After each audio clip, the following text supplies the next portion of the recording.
छात्रों नमस्कार, मैं बलराम और आप लोग देख रहे हैं मेरा कोचिंग सेंटर यूट्यूब चैनल। देखिए आज हम क्लास 9 का जो है सामाजिक विज्ञान का जो मेरा आखिरी चैप्टर है, जो हमारा सामाजिक विज्ञान में हमारा पॉलिटिकल साइंस है। ठीक है, हमारा पॉलिटिकल साइंस का जो आखिरी चैप्टर है उस पॉलिटिकल साइंस के उस चैप्टर के बारे में बात करेंगे। उस चैप्टर का नाम क्या है? तो लोकतांत्रिक अधिकार। ठीक है, पॉलिटिकल साइंस में हमारा आखिरी चैप्टर है। ठीक है, अब इसके बारे में हम पूर्ण रूप से जानकारी अभी इकट्ठा करेंगे। ठीक है, अब क्या है क्या नहीं है इसके बारे में, क्या इसमें हमको जानकारी चाहिए, लोकतांत्रिक अधिकार हम लोग को क्या क्या लोकतांत्रिक अधिकार चाहिए, इस सारे के सारे अधिकार की बात हम करेंगे। वीडियो थोड़ा सा लंबा रहेगा लेकिन आप वीडियो को पूरे अंत तक देखिए क्योंकि आपको संपूर्ण जानकारी चाहिए। तो ठीक है, वीडियो अंत तक देखिए। वीडियो अच्छा लगे तो लाइक करिएगा, चैनल को सब्सक्राइब करके शेयर कर दीजिए। तो चलिए सबसे पहला नियम को हम जानते हैं। देखिए, अधिकारों के बिना अगर हमको कोई अधिकार नहीं दिया जाए तो उसके बिना हमारा जीवन का महत्वाकांक्षा यानी कि हमारे जीने का अंदाजा उसी से लगाया जा सकता है। जिसके पास अधिकार है उनसे अधिकार का अंदाजा नहीं लगाया जा सकता है। जिनको जीवन जीने का अधिकार जो है, जिनको उनका अभाव है, कोई भी चीज़ों का हम पता किनको लगाएंगे? जैसे कि पैसे की कमी किसके पास है और किसके पास नहीं है, इसका अंदाजा हम कैसे लगाएंगे? चाहे पैसे के बिना किसी व्यक्ति का जीवन का क्या प्रभाव होता है, इसका अंदाजा हम कैसे लगाएंगे? जिस व्यक्ति के पास पैसे का अभाव है, जिस व्यक्ति के पास पैसा नहीं है, उस व्यक्ति से हम अंदाजा लगा सकते हैं। ऐसे हम नहीं लगा सकते, नहीं तो वरना ऐसे लोग को, सभी लोग को तो सुविधा भोगी जीवन मिलता है, वे लोग जीते हैं। तो जीवन में अधिकार का महत्व का हम अंदाजा उसी से लगा सकते हैं जिनके पास जीवन में अधिकार का अभाव है। ठीक है, तो उन्हीं को अधिकार के अभाव में जीने का अर्थ क्या है, उन व्यक्ति से हम लोग इसका अंदाजा लगा सकते हैं। चलिए हम सबसे पहला पढ़ते हैं गुआंतानामो का जेल। देखिए, अमेरिका के एक जेल है जिसका नाम है गुआंतानामो का जेल। ठीक है, ऐसा नाम है जो बोलने में भी थोड़ा सा हिचकिचाहट होता है। चलिए सबसे पहले इनके बारे में पढ़ते हैं। अमेरिका फौज, देखिए अमेरिका फौज अब इसको क्या किया, अमेरिका फौज ने दुनिया भर में सबसे 600 लोगों को, अमेरिका फौज ने, एक समय की बात है जो कि अमेरिका फौज दुनिया भर से 600 लोगों को चुपचाप पकड़कर और गुआंतानामो के स्थित एक जेल में डाल दिया। अमेरिका में आप लोग को जानकारी होगा या नहीं होगा लेकिन जानकारी कर लीजिए। 2001 में एक घटना हुआ था, आतंकी घटना हुआ था। यहाँ पे दिया हुआ न्यूयॉर्क में हुए सितंबर 2001 में एक घटना से इनका संबंध है। मतलब उस घटना हुआ था, उसी घटना का संदेह में, मतलब इन 600 लोगों को इस घटना के संदेह में अमेरिका देश जो है ना, संदेह में, ठीक है, संदेह में अमेरिका जो है ना इन 600 लोगों को उस जेल में, गुआंतानामो स्थित जेल में डाल दिया था। इस चीज़ों को जान लीजिए। ठीक है, अब जेल में डाल दिया तो क्या हुआ, अमेरिकी सरकार कहती है कि ये लोग देश के दुश्मन हैं। अमेरिका सरकार कह रही थी कि ये 600 लोग जो है हमारे देश का दुश्मन है। जिसमें एक अनस नाम के व्यक्ति हैं, अनस नाम के व्यक्ति, उनके पिता का नाम जमील अल बन्ना है। 600 लोगों में से एक वो भी व्यक्ति है जिनको संदेह के आधार पे अमेरिका ने है ना पकड़ के उनको क्या में डाल दिया है, जेल में डाल दिया है। ठीक है, अधिकांश मामलों में गिरफ्तारी किस लिए किया गया? अब देखिए, कोई भी पुलिस अगर किसी को गिरफ्तार करता है तो उसका सूचना देता है कि आपको फलाने मामले में गिरफ्तार किया जा रहा है, लेकिन गिरफ्तारी की सूचना किसी भी व्यक्ति को नहीं दिया गया। ठीक है, इस चीज़ों को जान लीजिए, गिरफ्तारी की सूचना किसी भी व्यक्ति को नहीं दिया गया। परिवार वाले, मीडिया बंधु, संयुक्त राष्ट्र के प्रतिनिधित्व तक को, मतलब जो संयुक्त राष्ट्र यूएन होता है उसके प्रतिनिधियों तक को इस व्यक्तियों को, कैदियों को मिलने की इजाज़त नहीं दी गई।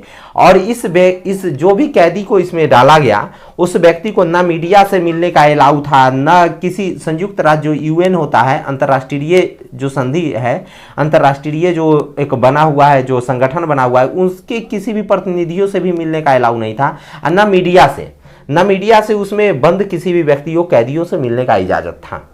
ठीक है, और वो उसमें ये नियम था, न ही ये कैदी किसी अदालत का दरवाज़ा खटखटा सकते थे अपने न्याय के कारण, अपने न्याय के लिए इसमें कि कोई भी कैदी किसी भी अदालत का दरवाज़ा नहीं खटखटा सकते हैं। एक अंतर्राष्ट्रीय मानवाधिकार संगठन एम्नेस्टी इंटरनेशनल ने गुआंतानामो के कैदियों के बारे में जानकारी इकट्ठा की। एक मानवाधिकार संगठन क्या होता है? अगर किसी मानव के अधिकार पे अगर किसी प्रकार का हनन होता है तो उसके लिए हमको क्या बना हुआ है, ह्यूमन राइट।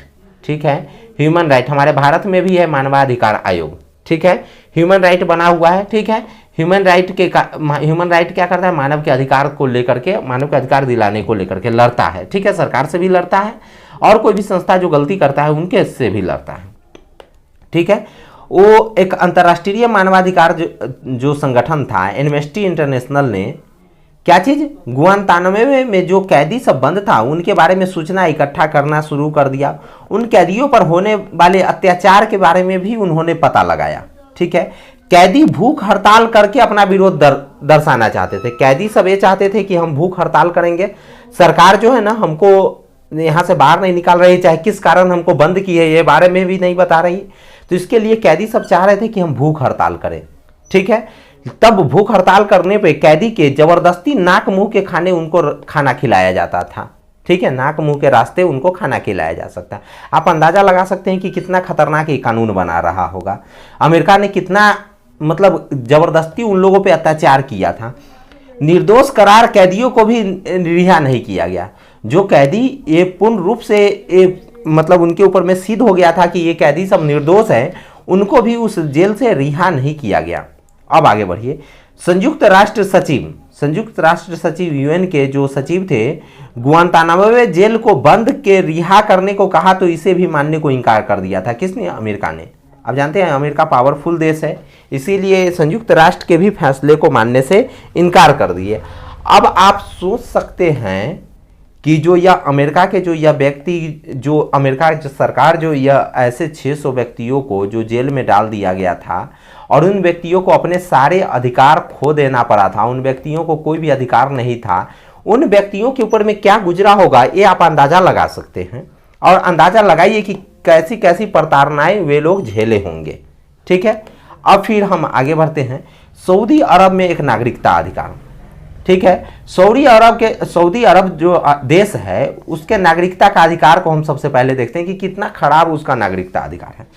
सऊदी अरब की सरकार अपने ही नागरिक के साथ दोहरा बर्ताव करती है। सऊदी अरब के अंदर में रहने वाले लोगों के साथ ही सऊदी अरब की सरकार जो है ना नागरिकता का दोहरा व्यवहार करती है। इस बातों को जान लीजिए। देश में एक वंश का शासन चलता है। वहां पे लोकतंत्र नाम का कोई शब्द ही नहीं है। वहां पर वंश का शासन चलता है अभी भी वर्तमान में। ठीक है, जनता को इसे चुनने और बदलने की कोई भूमिका नहीं है। जनता को इस सरकार को न चुनने की इजाजत है और न इस सरकार को बदलने की इजाजत है और न इस सरकार के खिलाफ बोलने के अधिकार है।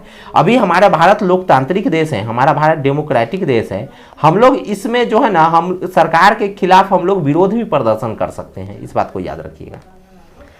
अब आगे, शाह ही विधायिका कार्यपालिका के लोगों का चुनाव करती है। वहाँ के जो प्रमुख व्यक्ति है वही विधायिका का भी चुनाव करते हैं और कार्यपालिका का भी चुनाव करते हैं। शाही न्यायाधीशों की नियुक्ति करते हैं। वहाँ के जो शाही परिवार है वही न्यायाधीश की भी नियुक्ति करते हैं। न्यायाधीश का मतलब जो न्याय करता है। ठीक है, न्यायाधीश को भी नियुक्ति वही करते हैं।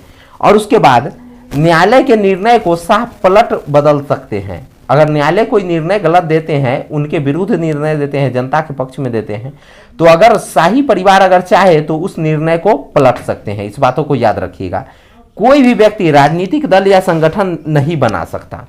कोई भी व्यक्ति राजनीतिक दल या संगठन नहीं बना सकता। जान लीजिए, राजनीतिक दल जो अभी हमारे यहाँ बहुत सारा राजनीतिक दल है, तो यह लोकतंत्र का ही खूबसूरती है, डेमोक्रेटिक का ही खूबसूरती है, जो कि हमारे यहाँ इतने सारे राजनीतिक दल लोग बना रहे हैं और उनको लेकर के वे लोग अपने अधिकारों को मांग कर रहे हैं।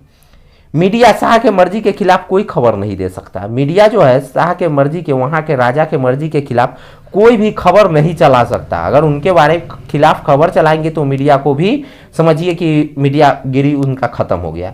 जनता को धार्मिक आज़ादी नहीं है। जनता के बारे में जान लीजिए, जनता को जो है ना धार्मिक आज़ादी नहीं है। इस चीज़ों को केवल मुसलमान ही यहाँ के नागरिक हो सकते हैं। सऊदी अरब का यह नियम है कि वहाँ पर केवल मुसलमान ही उस देश का नागरिक हो सकते हैं।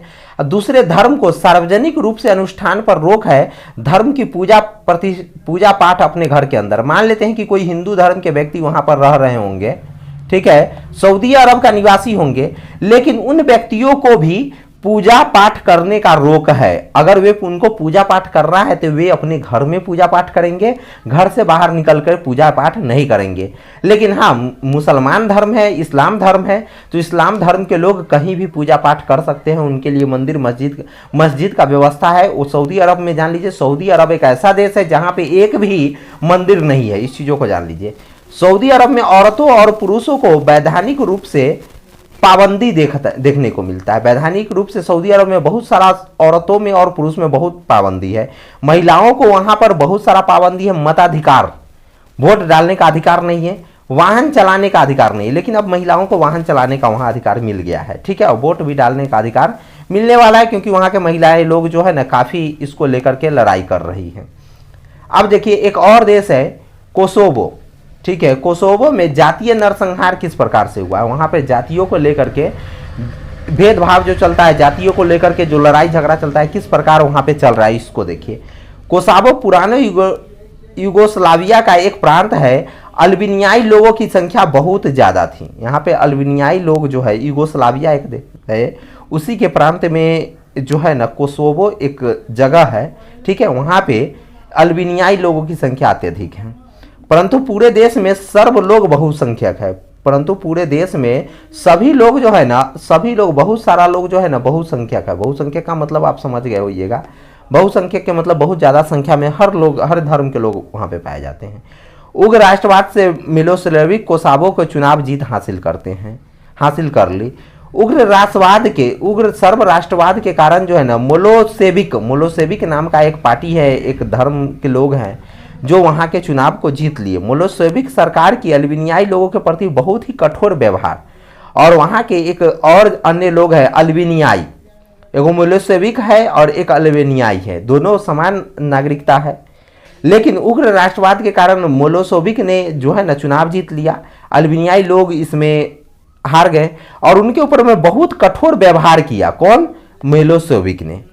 अल्बेनियाई लोगों को जैसे अल्पसंख्यक या तो देश कर छोड़कर चला जाए या सर्वे का प्रभुत्व स्वीकार कर ले, या जो वे लोग जो शासन चलाते हैं उनका शासन को स्वीकार कर ले, या इस देश को छोड़कर चला जाए। ऐसा नियम किसने लगाया था? तो मिलोसेविक ने लगाया था।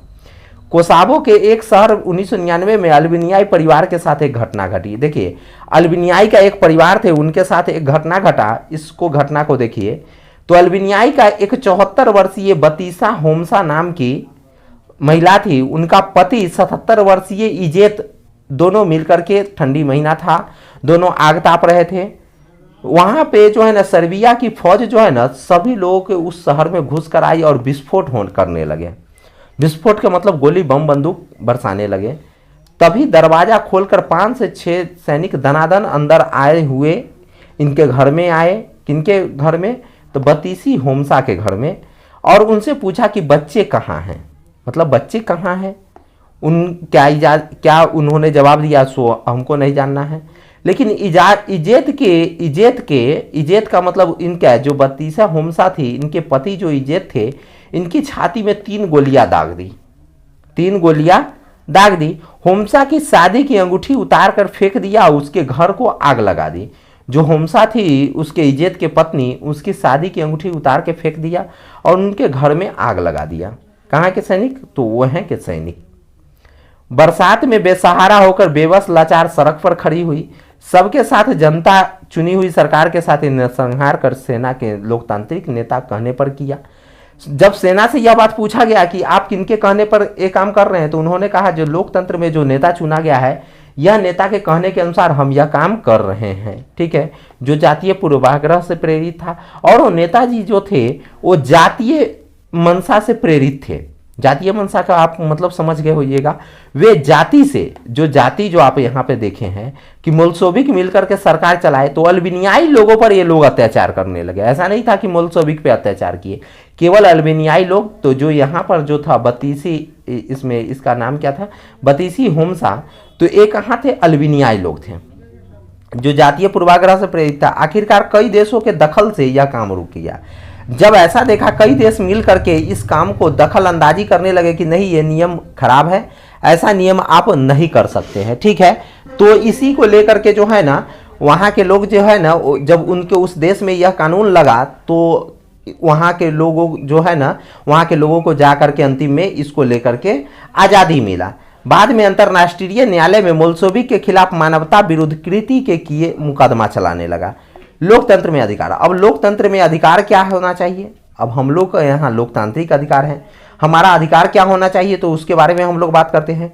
कुछ भी गलत होता है या करना होता है, तो दोनों पक्ष की बात की जांची परखी जाती है। अगर हमारे यहाँ मान लेते हैं कि दो पक्ष में लड़ाई झगड़ा हुआ, दो पक्ष में मान लेते हैं एक पक्ष ए है और एक पक्ष बी है, ठीक है। अगर इस दोनों पक्ष के बीच में अगर किसी प्रकार का झगड़ा होता है तो क्या होता है, अगर हमारे यहाँ का पुलिस आती है तो क्या करती है, ए से भी उसका पक्ष जानती है, बी से भी उसका पक्ष जानती है, ठीक है।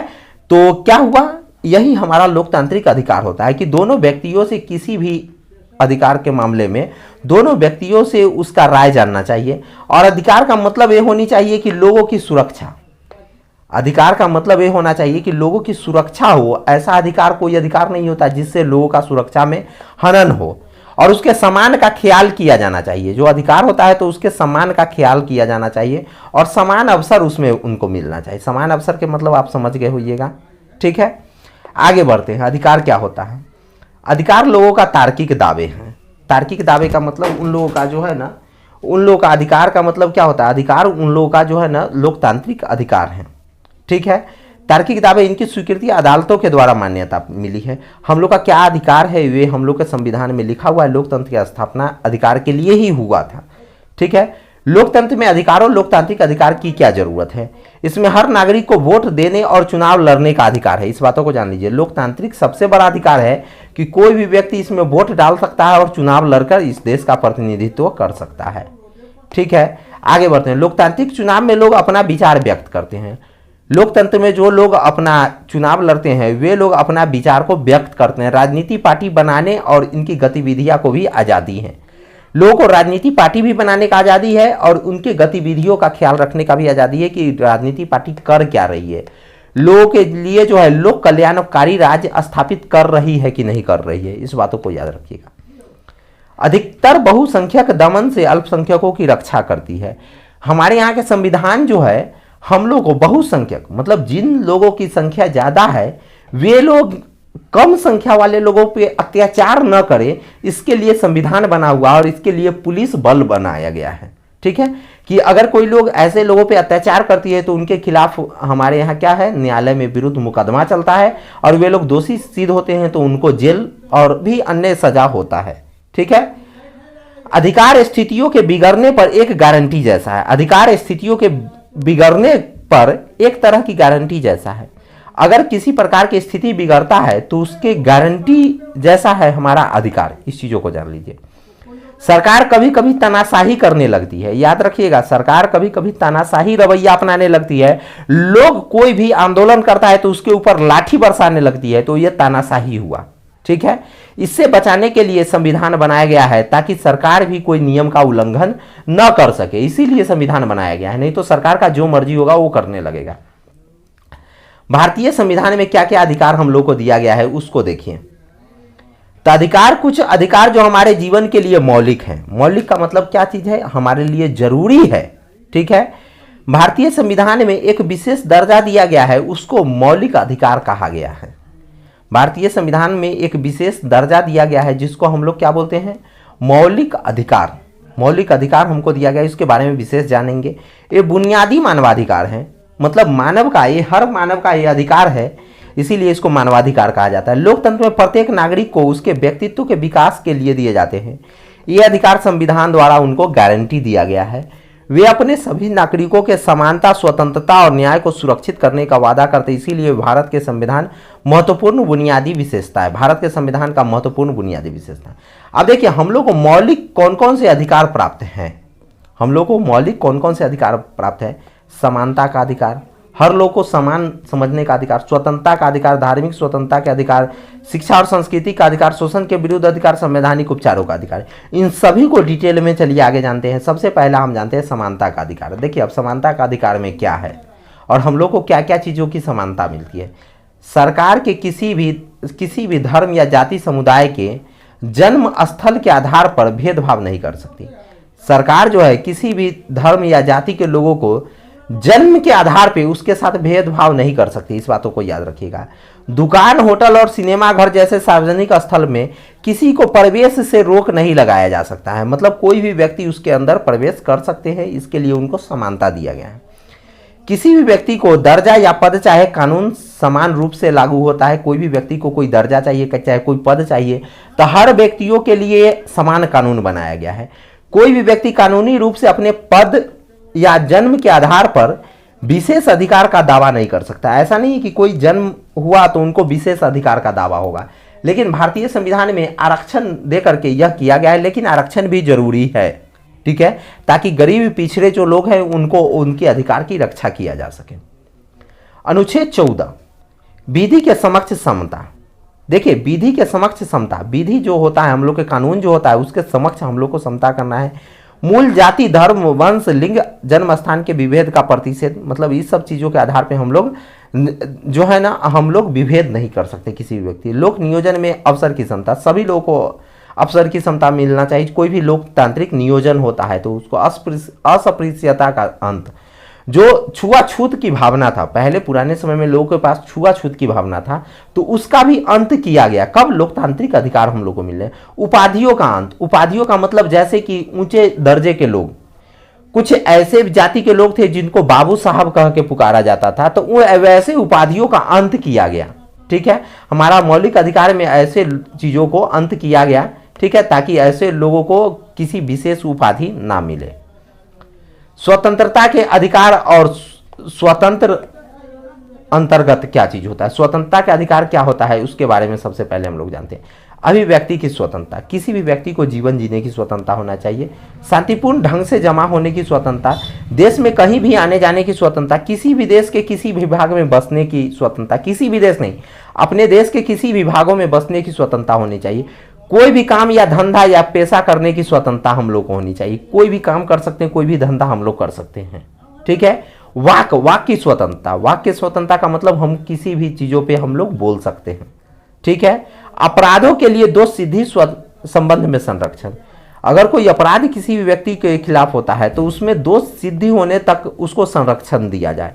प्राण और दैहिक स्वतंत्रता का संरक्षण, हम लोग के संविधान में एक नियम लिखा हुआ है, नियम है कि 100 दोषी छूट जाए तो छूट जाए लेकिन एक निर्दोष को सजा नहीं होना चाहिए। क्या है? 100 दोषी छूट जाए तो छूट जाए लेकिन एक निर्दोष को सजा नहीं होना चाहिए। हमारे संविधान का जो हमारे कार्य न्यायपालिका है इसका मूल कर्तव्य है, ठीक है। आगे बढ़ते हैं। शिक्षा का अधिकार, हर एक व्यक्तियों को शिक्षा का अधिकार मिलना चाहिए। कुछ दशाओं में गिरफ्तारी और निरोध का संरक्षण, अगर कुछ दशा ऐसी घटना घटती है तो उसमें गिरफ्तारी और निरोध का भी संरक्षण है। हम लोग को धार्मिक स्वतंत्रता का अधिकार, किसी भी धर्म को मानने या किसी भी धर्म को आचरण का, या हम किसी भी धर्म का प्रचार कर सकते हैं। जैसे अगर हम हिंदू धर्म से हैं तो हम अपने धर्म को अच्छाई का प्रचार कर सकते हैं, लेकिन ये नहीं कर सकते हैं कि हमारा धर्म अच्छा है तो किसी दूसरे धर्म, मतलब कि इस्लाम धर्म है तो इस्लाम धर्म बुरा है तो उस धर्म का भी बुराई हम नहीं कर सकते हैं। हम अपने धर्म का प्रचार कर सकते हैं लेकिन दूसरे धर्म का बुराई नहीं करेंगे, ठीक है। आगे बढ़ते हैं हम लोग, ठीक है। आगे क्या है? हर धार्मिक समूह को धार्मिक कामकाज करने की अनुमति। हमारे यहाँ कोई भी धार्मिक समूह, संगठन कोई भी धार्मिक कार्य आयोजित कर सकता है सार्वजनिक स्थल पे, ठीक है।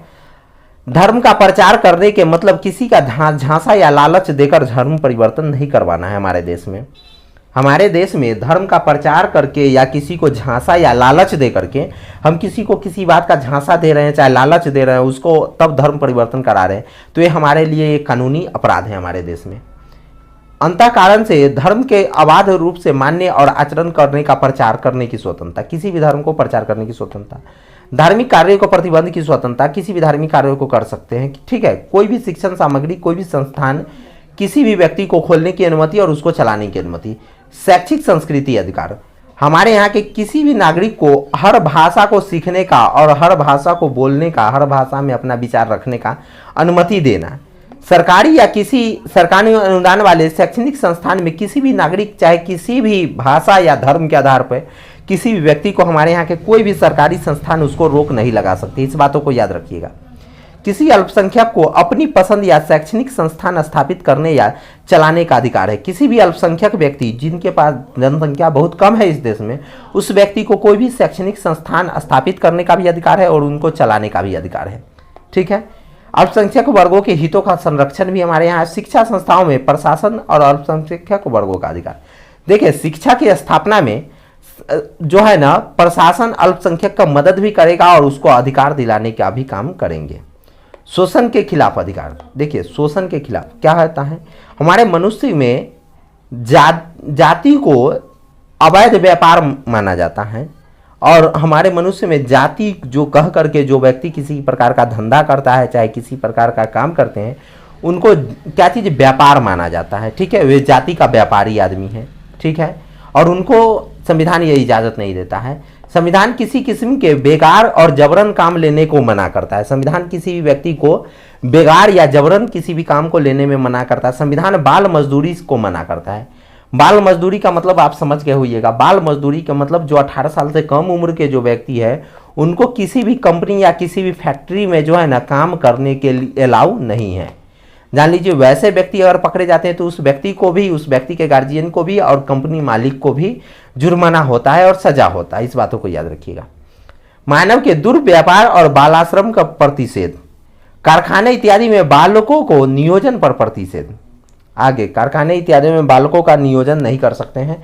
संवैधानिक उपचारों का अधिकार, ठीक है, मौलिक अधिकार हम लोग के संविधान में मिला हुआ है और सूरत की अदालत एक बारी इसको लेकर के अपील भी किया हुआ है। मानवाधिकार आयोग, हमारे देश में जो मानव को अधिकार दिलाता है उसको हम मानवाधिकार आयोग कहते हैं। 1993 में गठन हुआ था। 14 राज्यों में मानवाधिकार आयोग अभी भी स्थापित है। जान लीजिए, अगर मानवाधिकार आयोग मान लेते हैं किसी व्यक्ति के ऊपर में उसके समाज के चाहे कोई भी पुलिस प्रशासन अगर गलती करता है, ठीक है, तो इस बातों को याद रखिएगा, वे व्यक्ति, पुलिस प्रशासन जब गलती करे तो वे व्यक्ति मानवाधिकार आयोग में जाके कंप्लेन कर सकते हैं। तो सबसे पहले तो जिला स्तरीय मानवाधिकार आयोग में कंप्लेन करेंगे। अगर जिला स्तरीय इनका सूचित नहीं, सॉल्व नहीं होता है समस्या, तो राज्य स्तरीय में जाएंगे। लेकिन 14 राज्यों में राज्य स्तरीय मानवाधिकार आयोग है और जब राज्य स्तरीय मामले में जब इनका सुनवाई नहीं हो पाएगा, सही से इनका ऊपर में निर्णय नहीं लिया जाएगा, तो वे राष्ट्र के आधार पे, भारत सरकार के मतलब भारत के आधार पे मानवाधिकार आयोग में जाएगा। जब इनके ऊपर तब भी मामला का सुनवाई सही से नहीं हो पाएगा, तब जान सकते हैं सर्वोच्च न्यायालय में जाएंगे, सुप्रीम कोर्ट में जाएंगे। अगर सर्वोच्च न्यायालय में भी इनके अधिकार का रक्षा नहीं हो पाता है और इनको सही फैसला नहीं मिल पाता है, तो ये व्यक्ति हमारे देश के प्रेसिडेंट के पास जा सकते हैं, राष्ट्रपति के पास जा सकते हैं न्याय मांगने के लिए, ठीक है। इस बातों को याद रखिएगा, ठीक है। अब हम लोग आते हैं आगे बढ़ते हैं मौलिक अधिकारों की सुरक्षा। हम लोग के मौलिक अधिकार की सुरक्षा कैसे होता है, तो संवैधानिक उपचारों के द्वारा हम मौलिक अधिकारों की रक्षा के सीधे हाई कोर्ट या सुप्रीम कोर्ट जा सकते हैं। मौलिक अधिकार की रक्षा के लिए हम हाई कोर्ट भी जा सकते हैं और सुप्रीम कोर्ट भी जा सकते हैं। विधायिका या कार्यपालिका किसी भी फैसले को, काम को लेने के उनको मौलिक अधिकारों का हनन या उसमें कोई कमी या कोई फैसला या कोई काम उनका अवैध ना हो जाए, इसीलिए वे हर व्यक्ति वहाँ पे रह सकते हैं। अदालतें गड़बड़ी के शिकार होने वाले को हर्जाना दिलवा सकती है और गड़बड़ी करने वाले व्यक्तियों को दंडित भी कर सकती है। जो कोई व्यक्ति अगर मान लेते हैं कि किसी भी व्यक्ति को, अगर सरकार मान लेते हैं कि कोई सरकार जो है ना किसी व्यक्ति को गलती केस में अगर उसको पकड़ के उसको जेल में डाल देती है, ठीक है, और बाद में चल के इनके ऊपर में दोष सिद्ध नहीं होता है, तो जान लीजिए उस वक्त में सरकार के ऊपर क्या जुर्माना होगा। सो देखिए, सबसे पहले उस व्यक्ति को जितना दिन जेल में रखा गया, उस व्यक्ति को उसके आय के अनुसार उस सरकार को जोड़ के देना पड़ेगा कि कितना के महीना ये कमाते थे, उसके अनुसार उस व्यक्ति को उस सरकार को जोड़ कर देना पड़ेगा, ठीक है। और उसके बाद जो पुलिस प्रशासन ऐसा किया उसको दंडित भी किया जाएगा, ठीक है। आगे देखिए, भारत में स्वतंत्र न्यायपालिका होने के कारण अदालतें मौलिक अधिकारों का संरक्षण करने में सक्षम है। भारत में स्वतंत्र न्यायपालिका है, इसलिए अदालत जो है ना यहाँ पर हर अधिकारों को मानती भी है, ठीक है। इस बातों को याद रखिएगा, ठीक है। अब हम लोग आगे बढ़ते हैं कहाँ कि दक्षिण अफ्रीका में संविधान के नागरिकों को प्राप्त नए अधिकार। दक्षिण अफ्रीका में जो संविधान में जितने भी लोग वहाँ पे निवास करते हैं उनको कुछ अधिकार दिया गया है। निजता का अधिकार, निजता का मतलब प्राइवेसी का अधिकार वहाँ पे है। पर्यावरण का अधिकार, पर्याप्त अवसर पाने का अधिकार, स्वास्थ्य सेवाओं, पर्याप्त भोजन और उन तक पहुँचने का अधिकार, ठीक है। ये सारे चीज़ों का मतलब स्वास्थ्य और पर्याप्त भोजन इन सब लोगों के पास पहुंचना चाहिए। आवास, हर लोग के पास घर होना चाहिए, दक्षिण अफ्रीका में यह अधिकार है। पर्यावरण, हर लोग पर्यावरण का समान रूप से उपयोग कर सकता है। निजता मतलब उसका प्राइवेसी को लीक नहीं कर सकते, ठीक है। यह दक्षिण अफ्रीका का अधिकार है। तो साथियों हमारा आज पॉलिटिकल साइंस क्लास 9 का समाप्त हो गया, A to Z चैप्टर। ठीक है, अगर आपको किसी चैप्टर में परेशानी होता है तो जान लीजिए अब क्या कर सकते हैं आप, हमारे जो है ना कमेंट बॉक्स में कमेंट कर सकते हैं। और उसके बाद अब जो है ना हम क्या चीज़ रिलीज करेंगे, टेस्ट सीरीज रिलीज करेंगे। ठीक है, और उसके आधार पे आपको क्या करना है, आंसर हमको देना है। आप लोगों को कितने % कंप्लीट हुआ है उस क्वेश्चन को आपको बना करके उस आप वीडियो को कमेंट बॉक्स में कमेंट जरूर कर दिएगा। ठीक है, धन्यवाद, फिर मिलेंगे नेक्स्ट वीडियो में, तब तक के लिए जय हिंद, बाय बाय।